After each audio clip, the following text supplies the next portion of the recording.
రెండోది విజయసాయి రెడ్డి బీజేపీతో rapport maintain చేస్తున్నారు. బీజేపీలో చేరడానికి కూడా మొన్న ప్రయత్నించారు. ఎలక్షన్స్ ముందు చేరబోతున్నారు.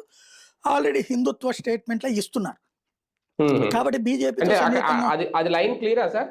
అనే ఫీలింగ్‌ని ఇక్కడ కలిగింది వీళ్ళకి. మరి మేబీ బీజేపీలో. అదే లేకపోతే అరెస్ట్ చేసి ఉండేవాళ్ళు కదా! మధ్యలో విజయసాయి ఆయన కుమార్తెను ఏదో పంపిస్తారని ప్రచారం కూడా జరిగింది అదే బీజేపీలో. నేననేది. అదేమీ కాకపోయుంటే ఈళ్ళు వదిలిపెట్టేవాళ్ళా? వీళ్ళకి విపరీతమైన ద్వేషం ఉన్నది విజయసాయి రెడ్డి మీద. ఎందుకని? జగన్ కంటే కూడా సెటైర్‌లు ఎక్కువేసింది చంద్రబాబు మీద ఈయనే ఆ రోజున. సోషల్ మీడియా ప్లాట్‌ఫారాల ద్వారా. అవును. తర్వాత జగన్‌ని ఈయన ట్విట్టర్‌లో ఎక్కువ. ద్వేషించడం, దూషించడం అన్నటువంటిది ప్రారంభించారా? అంటే ఎలక్షన్ అయిపోయాక.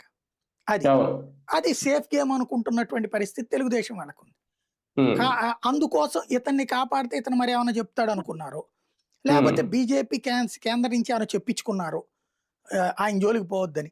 అది నిజమని ఇంతవరకు అనుకున్నాం మనం. ఏది? మరి బీజేపీతో చెప్పించుకుని ఉంటారు. అందుకని అతన్ని అరెస్ట్ చేయట్లేదు మిగతా వాళ్ళని. కానీ ఈయన లింకు స్టేట్‌తోనే తప్ప చంద్రబాబుతో తప్పించి సెంట్రల్‌తో కాదని తేలింది ఇప్పుడు. ఓకే. స్టేట్ సిఐడి విచారణలో ఈయన్ని సేఫ్ చేశారు. అంటే సిట్ వరకు ఎఫ్ఐఆర్‌లో సేఫ్ పెట్టి చేసిందా? సిట్ కూడా ఈయన్ని అవాయిడ్ చేసింది. మిగతా అందరిని అరెస్ట్ చేసి ఈయన ఎక్కడికి పారిపోలేదు కదా! ఎదురుగుండా కనపడ్డ మనిషిని విచారణ కూడా చేయలేదు ఎందుకని?